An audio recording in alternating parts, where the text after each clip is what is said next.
Imagine an iGaming platform that lets you enter new regulated markets in a click and add extra currencies in a flash. A marketplace giving you instant access to the best casino and sportsbook content from the industry's top suppliers. Real-time data, ready when you are and fully tailored for your player base. A few clicks is all it takes. A casino and sportsbook builder that lets you create the gaming experience you've always dreamed of in a fraction of the time. Well, imagine no more, because with Elantil, it's all possible. Elantil, endless possibilities, effortless control. Jonathan, old friend from many years back, now CEO and founder of Elantil. How are you doing today, Jonathan? I'm fine. A little nervous. Yeah. First podcast. As we should be when we do these recordings, that's for sure. Jonathan, we have known each other for quite some time. We were reminiscing a little bit in the prep call that we did last week back from the Betsson day. Yeah, what I call the Betsson Academy. Yeah, that's for sure, a lot of people came out, from there with loads of experience in different markets with different brands. Yeah, quite an experience. Exactly. We always used to joke of the fact that it just like you said, it was the Betsson Academy. I remember I used to sit next to Rasmus Wagningsson, Oscar, and those guys who started Casumo. There was Simon Lidsén I sat next to, who started Fast Track. And then obviously you, Jonathan, now with I'm trying to do my turn now. With it. But a lot of people who used to work at Betsson did so much for the industry now, and Betsson did a lot for us as well. I mean, they believed in us back then and gave us all the tools to grow up. And hopefully we're doing all we can now to grow the industry. It was learning by fire back then. I remember, Jonathan. When did you start at Betsson? Was it before Betsson acquired BetSafe? Yes, it was before Betsson acquired BetSafe. I was there. I started in February 2011. Yeah, so it was just at that time, and then I started in May 2011 at BetSafe. And my second day at work, after giving up my whole life in Sweden and moving to Malta, the announcement was made that Betsson had acquired BetSafe. That was my second day in Malta. I remember. Wow. I mean, the mergers and acquisitions really taught us a lot of, about the different markets, different flavors of player, and the different way, different teams think around operations, their different risk appetites, which actually plays really well with all the experience I have now and goes into the software we're building. So Jonathan, you're the CEO and founder as well of Elantil, of course, and there's been a lot of hype around your company recently. You managed to, of course, hire Nadia as CCO, Teresa on the marketing side, like two very big profiles of the industry you managed to acquire, and that got a lot of people's eyes up for you guys. And when I spoke to Nadia Attard, who used to be at Relax before, she was so excited to join the company that for me, I'm like, what is happening with this new Elantil company? I was, to be honest, she got immediately what we were trying to achieve here, right? That the ability to power the industry and not be a burden to it when we're actually delivering the product.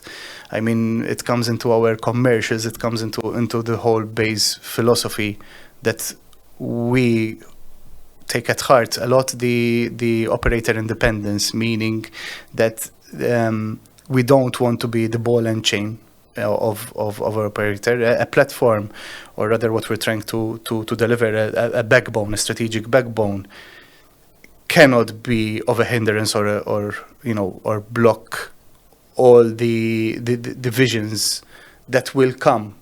Right, so it's not about even the now and the today. It's about your ability to shift the business from today to tomorrow because you see an opportunity in the market, for example, or your ability to come up with, to have great people with great ideas and empower them. So when Nadia saw this, when Nadia saw, for example, our marketplace, so basically your ability to include different third parties at a click of a button, or the way we configure the system for different markets on an interface, it's sort of unheard of. And even when I wanted, to not burden the operators with, for example, our release management. Why would you, impose different versions of your software on the operator when maybe they're working on a 3-month project? And we went through all this. We went through all these different philosophies, the different, let's say, attitudes towards the market. And we hope to be something different, which is not there at all at the moment, to be frank. No, and this is what I have understood as well with the conversations with Nadia, Teresa, with yourself and the rest of your team as well, that you are kind of trying to lead the way here now into this generational shift where the industry is moving and changing, and the platforms need to change with it, essentially. Yeah, and it comes through a lot of pain. I mean, myself and the team, as in together with me, there's Sean Tabone, John De Bono, and Clyde, who are also co-founders with me. We are, let's say, veterans of the industry in the sense that we've been developing software for the industry for years. I myself have been developing for 20 years. And it's a pain when you have to say no to people who come up with great ideas, right? Because your software was built around a set of specs that was in the now. Yeah. So what we've set out to do is to build something that is as unopinionated as possible, meaning that it doesn't come when we get specifications for a particular feature, we say, okay, what is an opinion in this? What is like the regulator's opinion in this on how it should work? What is the product owner's opinion on this? And what is actually core code? What are we trying to build? So we separate the two and we make sure that we build something that is policy driven and then graphically driven and core code, core services. I mean, which for example, comes into play within our multi-wallet strategy. So what we've built is essentially a financial services platform before it is an actually iGaming platform. So, for example, we've seen now in our industry that we have like tokenized economics, like sweeps. Yeah. So basically, that's two accounts. Let's call them bank accounts, two balances. Right, one for the gold coins, one for the sweep coins. We have crypto casinos, so essentially having 25 wallets. We have traveling wallet in the USA where you can have a USD wallet, but with a set of terms and conditions, which is state border. We have bonuses. The bonuses themselves are a balance that comes with terms and conditions with it. So it is still a wallet, an account which you can only play, for example, on certain games or certain verticals, on sportsbook only, or you get different regulations where you should have different funds for your sportsbook and other games. So what we've said to ourselves is, okay, let's just build a financial services system here, and so now we have something that can be configured into something that is GLI 19 standards, or GLI 33, which is basically a gaming standard for regulators, something that is crypto, or something that is sweeps, for example, or anything that can come along.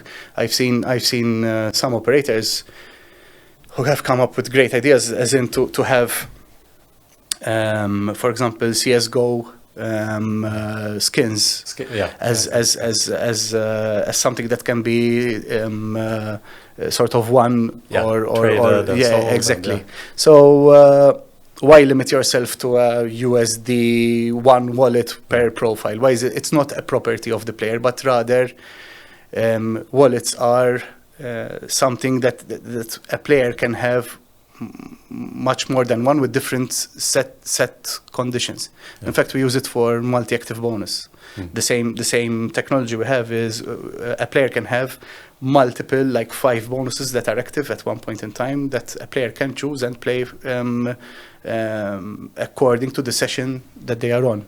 Right? If a particular game is allowed, it will let you play that bonus. But if it's not, you won't see it in your balance because it comes with a different terms and conditions. Yeah, brilliant, Jonathan. And so this is the premise of the conversation today, which is kind of like we want to delve into, say, 6 couple of industry tech trends of where the industry has been in the past and where the industry is now moving into. And you already talked about the first point that we have on the agenda today, Jonathan, which is what you call moving from a concept of money into a concept of currency, where previously players have been accustomed to only being able to handle one, and the modern player, on the other hand, might want to handle several currencies or cryptocurrencies or other form of currencies. You mentioned sweeps and coins and so on and so forth. So can you delve into it a little bit? So I mean, we can see it, for example, with the urge to gamify, for example, our way forward as an industry, right? Let's take loyalty coins as an example. Loyalty coins, again, is simply a balance of those loyalty coins and the transactions that are contributing to that balance. And those loyalty coins themselves can have their own terms and conditions around how they can be used and where they can be used. Same goes for free spins. Free spins are another form of currency and not... so, as I've said, I mean, we already have the use cases in the classical regulated fiat casino or .com casino, right? Where you would like to, for example, give a bonus money balance, but you cannot offer other bonuses during the player journey because, for example, it hasn't been consumed yet. This is just because normally there's a constraint where you have a player in a table, and technically, right, in a database. One property would be real money balance, and the other would be bonus money balance. So there's no way of sort of separating different balances. So that comes from a legacy way of defining a gaming experience and platform. So that's why we went and re-engineered everything, as I said, into a financial services system rather than simply just a property of the player, right? Yeah, brilliant. And you talk also about like kind of what's next in that context, tokenized economics, AI-driven financial personalization. Like, how do you see this moving into the future? So, I mean, what we're seeing is as well in this is something that we're seeing even coming out of the States now with Trump coming along, is the adoption of cryptocurrencies as well, and the different digital currencies, right? But again, even from what we see from even some current existing clients that we have, and also upcoming ones, is that, for example, they would like to have their own tokens. So their own, some would call it loyalty coins and the ability to spend on a store. Others to actually have a cryptocurrency, for example, as a separate wallet. So the ability to separate customer experience from the financial part of it was something we worked hard on. So basically, what we've achieved is to separate the tokenized economics from the player experience, right? And the ability to separate the policy around those monies, those currencies, and give them a policy, a terms and conditions around each encapsulated balance. Let's say that. So as an operator, you have the ability to guide the player into different experiences with different currencies as well. As an operator, you can operate in different jurisdictions with different currencies, or in the same jurisdiction with different currencies. To mention also the AI-driven financial personalization, one can have, for example, the ability to set terms and conditions driven by AI. So let's say there's a particular player that, given a particular behavior that is consumed by the AI in real time, because all our systems are event-based and real time, has a tailor-made bonus template. For example, maybe a real money first that has, for example, a different type of wagering requirement with a different, for example, contributing value, maybe on the last number of bets that is given to the player also by the AI. So what am I saying here? We've always limited ourselves to use, for example, AI to drive when the player gets monies, currencies, bonus, different tokens. What we're saying here is we want to enable also the AI to drive the policy around those monies as well. So the ability for the AI to guide the experience as well, right? Not only of the when, but of the how that money is used. Yeah. Brilliant. So the second point of these tech trends that the industry have to pay attention to right now is another operator trend, just thinking more of regulation, from a regulation point of view, where a lot of operators in the 2010s were kind of choosing, let's say, a regulated approach or a pre-regulated approach, whereas modern operators often will have a hybrid approach. They will enter both regulated markets and pre-regulated markets. Now, that creates a lot of challenges. Yes. As it's difficult to enter new markets often for operators if they want to and so on, yes. It is, and we've seen it, for example, in Germany, where it was, apart from very difficult to adopt in terms of technology, it was also constantly changing, for example. Rightly so, new regulator, new ideas, different kind of thinking, and maybe rethinking some things. And the problem with that, with let's say legacy technology, and not only even legacy way of defining a problem, is to basically go and just code for the here and now, for the problem you're being given on a paper. Same goes for the .com. The .com had a different type of problem there. That is normally where the those creative people and visionaries come along, want to have a different customer experience and flow from one service to another, but are unable to, because again it was defined in the here and the now, and that's the problem solved. So you go to market with something that is very rigid. What we've seen there is that because it was either built in one way for the .com, around creative ideas, around some type of gamification, around the user experience, central around the user experience, or the other one where it was central around abiding to strict law. The definition of the code would look very different, even the architectures themselves and the way they are maintained and even operated technically.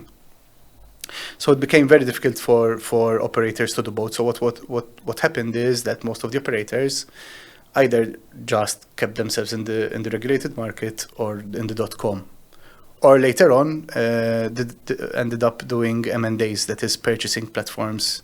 Just to enter a market. Just to enter the market, which sometimes proves very expensive operationally, right? Because you have to have multiple teams with multiple technologies operating, different operational teams like CS and RFP and payments, or multiple trainings, for example. The problem is even the underlying technical operations become a problem, because the way you should monitor the systems are different stacks, different servers.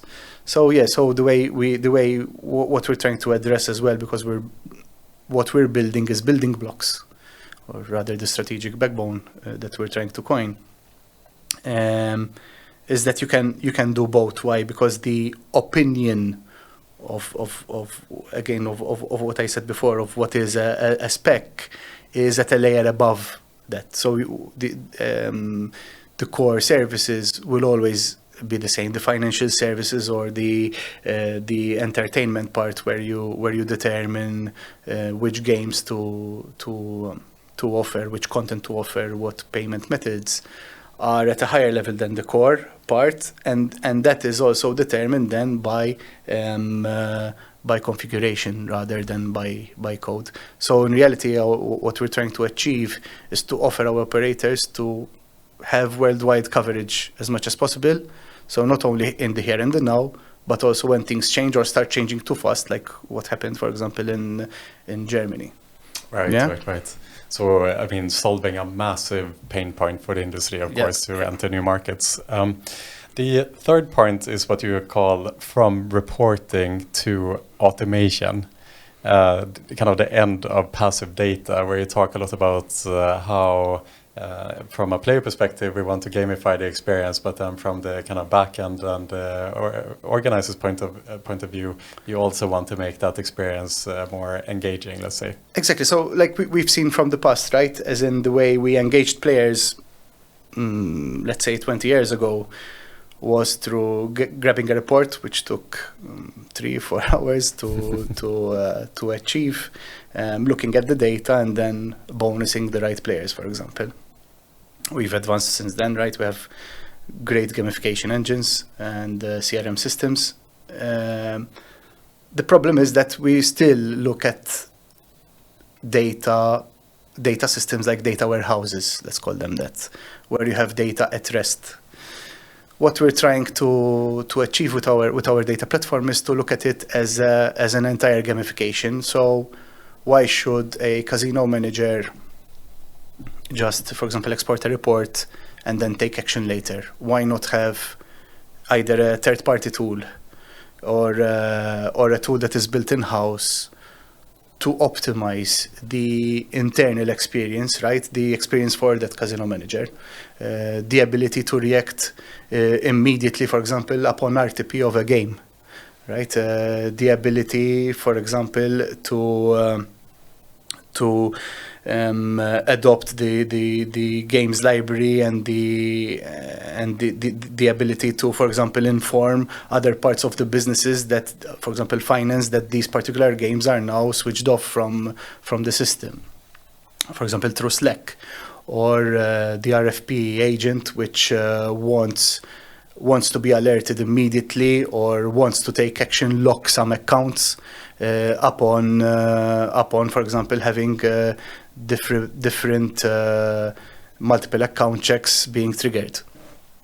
So yeah, it's not just gamifying the customer experience on site, but rather gamifying the customer experience also from the backstage, right? Because ultimately the customer experience is what everyone tries to achieve, right?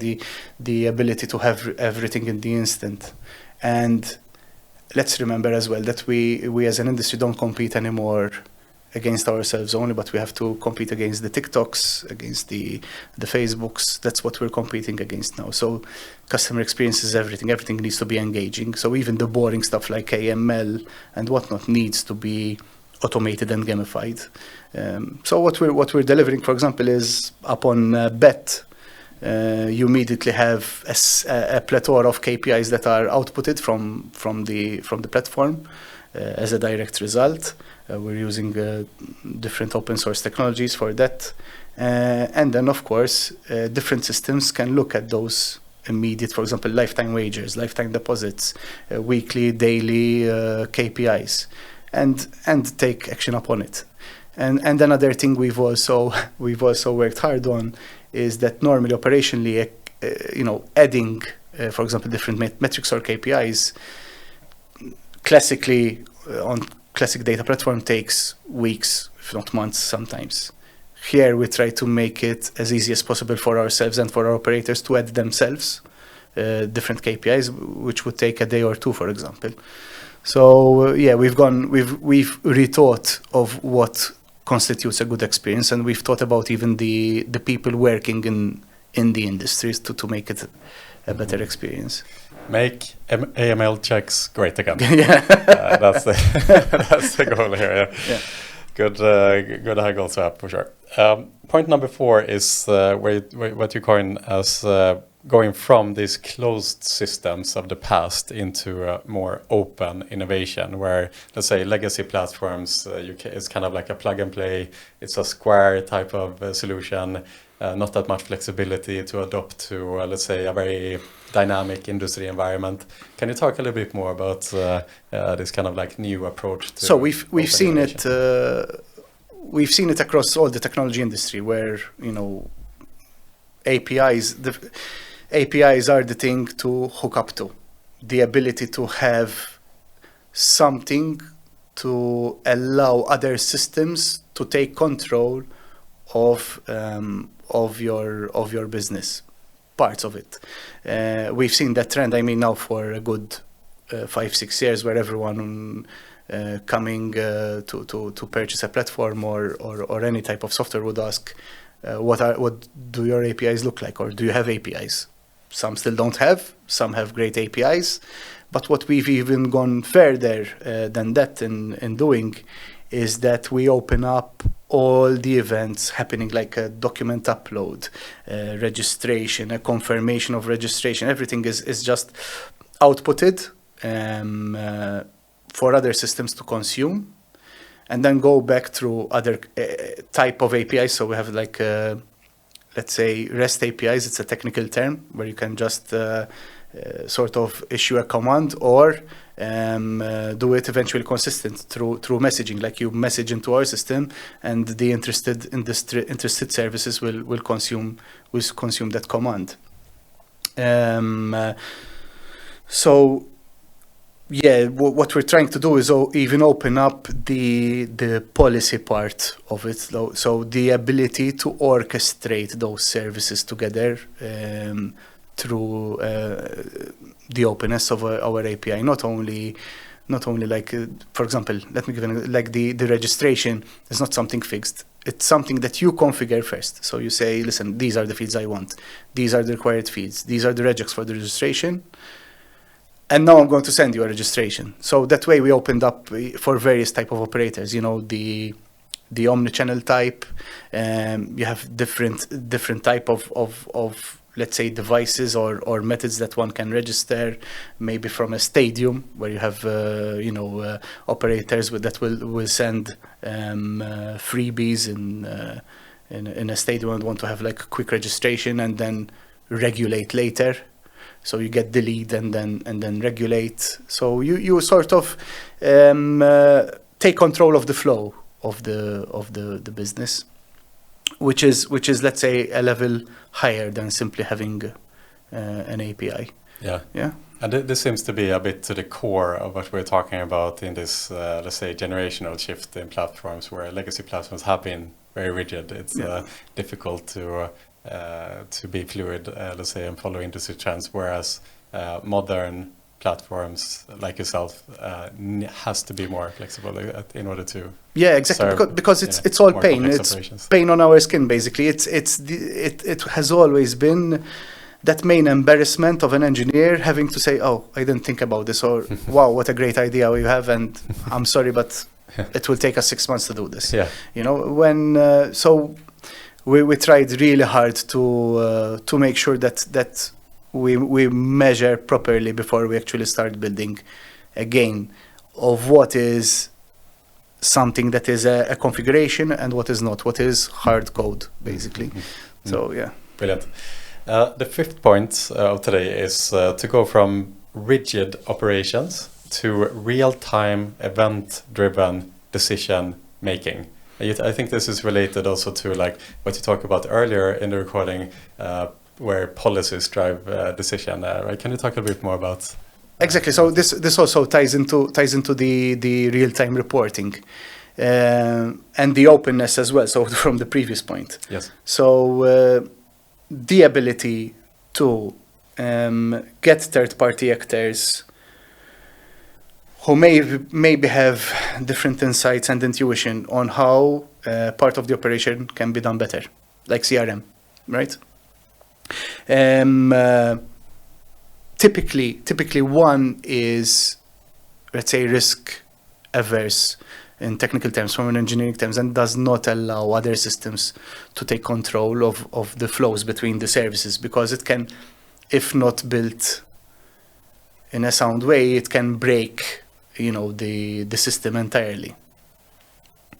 But if you design in a very, let's say, compact way, even your testing is done around components. Component testing, this comes from, for example, from Toyota, right? Where even before they test the car, they test the different components. So that type of philosophy comes from there. And that it doesn't really matter how your code is used. As long as you get determined inputs, you will get determined outputs, right? So it is taking out the fear of allowing others to take control of what we call the orchestration of the services, which means the to and fro of data, the fluidity of that data, or the data from one service to another, the ability to manipulate it as well, and not having, let's say, unintended consequences of that manipulation. So that's why we went from rigid to something that can be influenced by in-house software or by third party, because what we're trying to tell our operators is just concentrate on your creativity, on your USPs. Just let us handle the fundamentals of what constitutes this experience, like the financial services part, as I said before, or the content. Brilliant, John. The last point that we have today is from static business models to dynamic market adaptations. Talk more what you mean about this shift. So it essentially ties. It's a wrap up basically of all points, but also puts in the fundamental thing that we're saying is that there isn't right now on the market something that we're coining as a strategic backbone, meaning that you provide only the fundamentals and let the operator be the operator they want to be to attain their vision, to attain their identity. Most of the time we see, for example, a company start with tying themselves into the vision of the platform they basically obtain. But bit by bit, they start forming their own identity. They start getting these ideas to diversify from the rest of the market, or even competition that is on the same platform, for example. But are unable to. So there is static. The static technology creates the static business model, right? Because it is, again, we go back to the rigidity, because it is rigid, it doesn't allow you to form your own identity. If you're on a particular legacy platform, you have to always have the same skin, and it's very much the same as others. We've grown up from them. We have turnkey now platforms, which are great as well. But again, if they have in their campaign model attached to the bonus, for example, which we see a lot in platforms, where, for example, a first deposit bonus is also part of the bonus mechanics. So you cannot, for example, come up with a campaign which is like, after 5 consecutive losses, I want to give free spins, because the campaign engine is attached to the bonus engine. What happens then? Then you're limited already. So your vision is already compromised, right? Because it is the vision of others that produce the platform. Right. We're moving to a dynamic model because it's like having your in-house platform, but it's leaving it up to others to take care of the fundamentals, and you as an operator, like, concentrating on what makes you yourself, right? As to be very hyper localized, for example, for a certain niche in the market. The ability to have a dynamic market adaptation means like if you're forming different ideas for different markets with maybe different teams in the same company with different visions, you don't have to compromise in choosing the priority, but rather because you have the fundamentals in place, you can actually, for example, have them develop just the USP of the particular idea or vision they have, because your platform will basically support all these large organization ideas or niche market ideas. Basically, when you have something that we are calling a strategic backbone, because you have the right fundamentals in place, it future-proofs your business, because any idea that might come around, it's only a small effort that it requires to fill in the gap to attain that vision or that market or that regulation change, right? Then rather than reworking a whole section of an in-house platform or having your provider, rework a part of the platform that they might need to rework. Yeah, exactly. So it sounds like, listening into this whole conversation, it sounds a little bit like we all know that operators is kind of like a commoditized product. There's the same games that are being shared between operators, and so if you want to gain an edge as an operator, you need to think deeper in how you can differentiate yourself. However, the problem in the past may have been that kind of the legacy platforms haven't allowed for that innovation to take place, or if you sign up for a platform, you kind of work into a division of the person who or the entity that built that platform. Whereas let's say now, if you are a sophisticated operator, if you have a vision as an operator, then you cannot go to a platform provider that offers a set framework for you to operate in, because you're not gonna be able to realize that vision. So for sophisticated, kind of smart thinking, visionary driven operators, then you need these a more modern approach. Yeah, this like toolkit in reality, rather than let's call it, rather than a turnkey solution. What you need is a toolkit to attain that vision, and that's what we provide. As in, don't get me wrong, I'm not saying in any way that other platforms are not good or rubbish or anything. Other platforms are the right fit for certain operators. Yeah, exactly. Yeah. White labels are the right fit for marketeers, for example. Yeah, exactly. But everyone then develops their own identity, their own they hone and focus into where they want to go, and that's when the problems start coming in. But if you have a specific vision, exactly, if you have already grand ambitions, then then you need a strategic backbone, basically, like Elantil. That's it. Yes. So super exciting to learn more about this, Jonathan. Like we said in the beginning, there's been a lot of hype around the product you're launching here. So it's been great for me to fantastic job. She's doing great, and the rest of the team as well for the excitement that they're bringing into the team, of course. I think my final question here for you, Jonathan, today is where do you see Elantil in, let's say, 3 years' time? Are you looking to become an industry leader here? What's the ambition with the company that you are running? So the way I see it, and we already are in talks with some leads, is that this platform will power things that are beyond iGaming as well. Yeah, we've seen some interest there. I've had an experience in the past where one of the platforms I had worked on and designed ended up as a Forex platform as well, for example. Yeah. So where's the vision? Once there was Magnus Silverberg, who was the CEO of Betsson back in the day. And back in the day, Betsson had a particular vision and mission that was a stake in every bet. Right. Yeah, I remember that. That's true. Yeah. So our vision is to power the technology that is needed to to continue growing this industry that has been so creative and so unique and demanding in technical terms. Even the throughput, the transactions per second are beyond what, for example, different suppliers outside of our outside of our industry, like HP and you know the servers that are required, and the compute is basically on another level.